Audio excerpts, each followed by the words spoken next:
আসসালামু আলাইকুম সবাইকে। আশা করি সবাই ভালোই আছেন।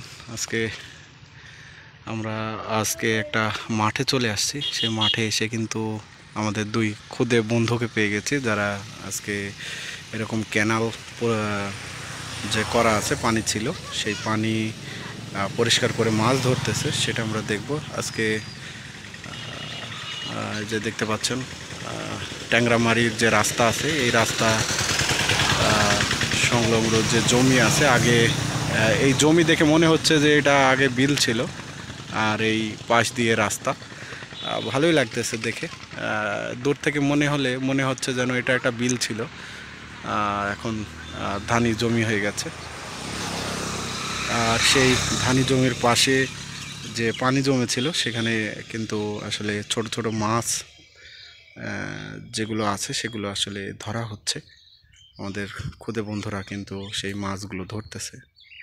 বিশেষ করে গ্রামের এই পরিবেশটা অনেক সুন্দর, ভালোই লাগে দেখে। আর যেতে যেতে যেহেতু তাদের দেখা পেয়ে গেলাম, সেহেতু একটু দাঁড়িয়ে তাদের মাছ ধরা দেখতেছি, ভালো লাগতেছে।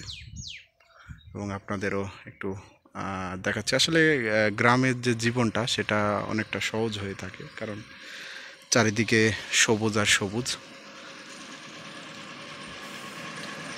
শহরে এরকম আসলে পাওয়া যায় না।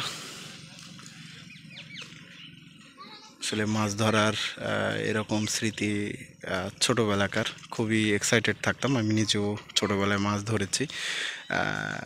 তো এরকম এগুলো আর হয়তো বা আসবে না। এখন এদের মাছ ধরা দেখে নিজের যে একটা শৈশবের ছিল, সেটাকে আসলে ফুটিয়ে তুলতেছি। এটা হচ্ছে মেহেরপুর পানে চলে গেল এই রাস্তাটি, এবং এই পাশে চলে গেল ট্যাংরামারি রাস্তা। আর এই মাঝখানে সুন্দর একটি ধান ক্ষেত। এই ধান ক্ষেতের পাশে মূলত তারা আসছে মাছ ধরার জন্য। দুইজন ছোট সাইকেল করে চলে আসছে স্থানীয়। তোমাদের বাড়ি কি এখানে? স্থানীয় তারা মাছ ধরার জন্য কিন্তু চলে আসছে। দুই বন্ধু না দুই ভাই? আচ্ছা আচ্ছা, দুই বন্ধু কিন্তু আজকে মাছ ধরতেছে। ভালোই লাগতেছে আসলে। কাদার ভিতর এইরকম মাছ ধরা কিন্তু দেখতে ভালোই লাগে। তারা কিন্তু আসলে দুই বন্ধু। স্কুল যাও তো তোমরা? আচ্ছা, স্কুল শেষে হয়তো বা চলে আসছে মাছ ধরার। আমরা যখন ছোট ছিলাম তখন কিন্তু এরকম স্কুল শেষেই কিন্তু চলে যেতাম মাছ ধরার জন্য। আসলে মাছ ধরা, ঘুড়ি ওড়ানো, এখনকার জেনারেশন হয়তো বা এগুলো অনেক মিস করবে। কারণ এখনকার জেনারেশন আসলে মাছ ধরা, ঘুড়ি ওড়ানো এগুলো অনেক মিস করবে। তারা হয়তো বা এগুলো দেখে শিখতে পারে, বা কিছুটা হলেও শৈশবের যে একটা আনন্দ, সেটা আসলে এটা ভিডিওগুলো দেখে আসলে উপলব্ধি করতে পারবে। শৈশবে আমরা যখন ছোট ছিলাম তখন কিন্তু আসলে যখনই সময় পেতাম, আসলে মাছ ধরা, ঘুড়ি ওড়ানো, তারপরে এগুলোর ভিতরে যে একটা কিউরিওসিটি, সেটা আসলে অনেকটা কাজে দিত। মনটা সবসময় এরকম নদী নালা, বিশেষ করে নদী নালা, বাগান এবং এইগুলোতে গাছে ওঠা, এগুলোতে মূলত মনটা সবসময় চঞ্চল হয়ে থাকতো। যে দুই বন্ধু আজকে মাছ ধরতেছে, তার এই মাছ ধরা দেখে ছোটোবেলাকার শৈশবের কথা মনে পড়ে যাচ্ছে। একটু দাঁড়িয়ে দেখতেছি। ছোট বন্ধুরা আসলে মূলত এরকম বর্ষাকাল শেষে যে বিল থাকে আশেপাশে, সেই বিল থেকে মূলত এই পানিগুলো এসে অনেকটা যেখানে জলাশয় টাইপের হয়ে যায়। আর সেগুলো কিন্তু আসলে পানি শুকিয়ে গেলে যে ছোট ছোট মাছ থাকে, এই মাছগুলো মূলত এগুলোতে থাকে। আর সেগুলোই আমরা দেখতে পাচ্ছি। দুই বন্ধু কিন্তু আজকে এই লেগে পড়েছে মাছ ধরতে। এরকম সুন্দর একটা এনভায়রনমেন্টটা দেখেন কি যে সুন্দর। মাঠের ভিতরে অনেকটা শান্ত সৃষ্ট। মূলত আমরা আজকে চলে আসছি ট্যাংরামারি এবং মেহেরপুরের যে মেন সড়ক আছে, এই সড়কের পাশে সুন্দর কড়ই গাছ।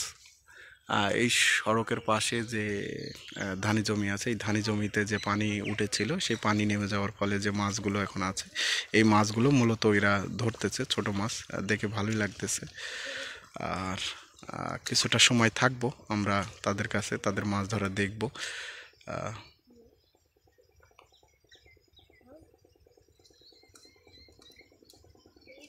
আসলে কাদার ভিতরে মাছ ধরাটা অন্যরকম লেভেলের প্রশান্তি দেয় মনে। এরকম যে মাছ ধরার আর সময় হয়তো আর কোনো দিনই আসবে না। তারা কিন্তু বড় বড় মাছ, ছোট মাছ ধরে দুই বন্ধু কিন্তু খুনসুটিতে মেতে উঠেছে।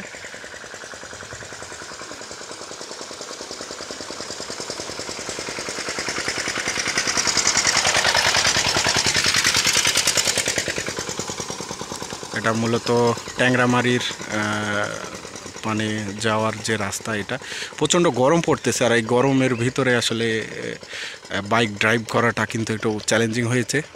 তার জন্য একটু গাছতলায় আসলে একটু ছায়াতে দাঁড়িয়ে নিচ্ছি, কারণ প্রচণ্ড হিট লাগতেছে আজকে। মনে হচ্ছে অনেক গরম, কারণ চারিদিকে আবহাওয়াটা গুমোট হয়ে আছে, মনে হচ্ছে গরম বাতাস লাগতেছে। আর এই যে গাছতলার যেটা প্রশান্তি, সেটা আসলে আল্লাহ পাকের একটা অন্যরকম সৃষ্টি। এই গাছের তলে পথিকের যে একটা শান্তি, সেটা আসলে কোনো কিছুতেই দিতে পারবে না। অনেক শান্তি, কারণ রোদ থেকে এই গাছের ছায়ায় দাঁড়ালে মনটা আসলে ভরে যায়। আলহামদুলিল্লাহ, আল্লাহর সৃষ্টি অনেক সুন্দর। আর আজকে আমরা চলতে চলতে কিন্তু দুই বন্ধুকে পেয়ে গেছি। দুই বন্ধু সেই মাছ ধরতেছে, কাদা ঘেটে ঘেটে মাছ ধরতেছে। ভালোই লাগতেছে দেখতে। আসলে গ্রামীণ পরিবেশে যে এরকম সুন্দর যে একটা দৃশ্য দেখা যায়, আসলে শহরে সেটা দেখা যায় না। একটু সময় নিয়ে যদি আপনারা গ্রামগঞ্জে ঘোরেন তাহলে দেখবেন খুবই ভালো লাগবে। আর যেহেতু এখন দুপুরের সময় হয়ে গেছে, প্রচণ্ড গরম পড়তেছে, আর এই গরমের ফলেই গাছতলায় একটু জিরিয়ে নিচ্ছি। হয়তো বা কিছুক্ষণ পরে আমরা চলে যাব আমাদের মেহেরপুরের উদ্দেশ্যে। আর এই ফাঁকে আল্লাহ পাক আমাদের জন্য এত সুন্দর একটা দৃশ্য দেখাবে। আলহামদুলিল্লাহ, আমরা পেয়ে গেছি। আমরা ছোট যে ভাইরা আছে, আজকে তারা কতটুকু মাছ পেলো আমরা একটু দেখব। আমাদের একটু দেখান কতটুকু মাছ আসলে পাওয়া গেল। আসলে ছোট মাছ, অনেকটা ছোট মাছ।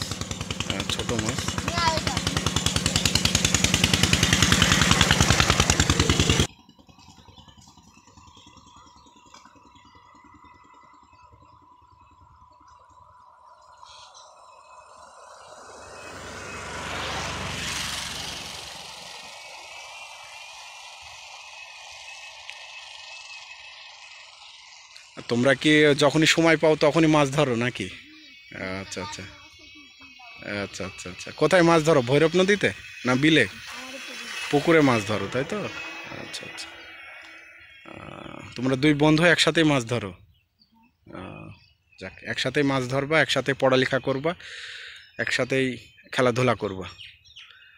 আসলে গ্রামীণ জীবনটা মূলত এরকমই হয়ে থাকে। আসলে বন্ধুরা মিলে মাছ ধরার মজা, বন্ধুরা মিলে পিকনিক করা, বন্ধুরা মিলে ঘুরতে যাওয়া আসলে অন্যরকম লেভেলের প্রশান্তি দেয়। আপনি যেটা একা একা করতে পারবেন না, কিন্তু সেটা যদি দলবদ্ধভাবে করেন, সেটা আপনার কাজের লেভেলটাকে অনেক বাড়িয়ে দেবে। সুন্দর, আপনার কাজই মনে হবে না। আসলে দলবদ্ধ কাজ করাটা আসলে অন্যরকম লেভেলের ফিল দেয়।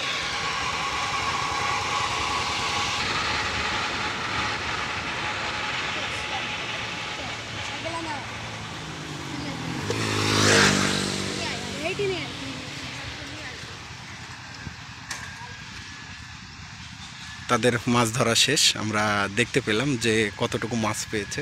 এই যে আবারও দেখাচ্ছি, মাছ কিন্তু ছোট মাছ, দেখতে পাচ্ছেন। তারা কিন্তু আসলে পড়ালেখার পরে কিন্তু তারা আসলে দুই বন্ধু চলে আসছিল মাছ ধরার জন্য। আর এত সুন্দর একটি দৃশ্য আমরা দেখতে পেলাম, যেটা আসলে ভিডিও করে নিলাম। ভালো লাগে এরকম মুহূর্তগুলো, আসলে দেখলে ভালো লাগে, কারণ এদের এই মুহূর্ত দেখে আমাদের ছোটোবেলাকার কথাগুলো মনে পড়ে। হ্যাঁ, তো ভালো থাকবা তোমরা, আর মাছ ধরবা নিয়মিত। আসলে এরকমই হয়ে থাকে গ্রামের জীবনগুলো। অন্যরকম লেভেলের প্রশান্তি দেয় মনে। চলে যাচ্ছে তারা মাছ ধরে, হয়তো বা আর কোনো দিন দেখা নাও হতে পারে তাদের সাথে, কিন্তু তাদের যেই স্মৃতি এটা আসলে হয়ে থাকবে ভিডিওর ভিতরে, এই চ্যানেলে আসলে অনেক দিন থাকবে এই স্মৃতিটুকু। আসলে এরকমই ছোট ছোট স্মৃতি নিয়ে আসলে মানুষের জীবনযাত্রা। তো আজকে আপাতত এই পর্যন্ত। ভালো থাকবেন, সুস্থ থাকবেন, এবং পরবর্তী ভিডিওতে আবারও আপনাদের সাথে দেখা হবে। আসসালামু আলাইকুম সবাইকে। সময় পেলে অবশ্যই প্রকৃতির পাশে থেকে ঘুরে আসবেন। আর এরকম গ্রাম পেলে তো আর কোনো কথাই নেই। ভালো থাকবেন, সুস্থ থাকবেন। আসসালামু আলাইকুম সবাইকে।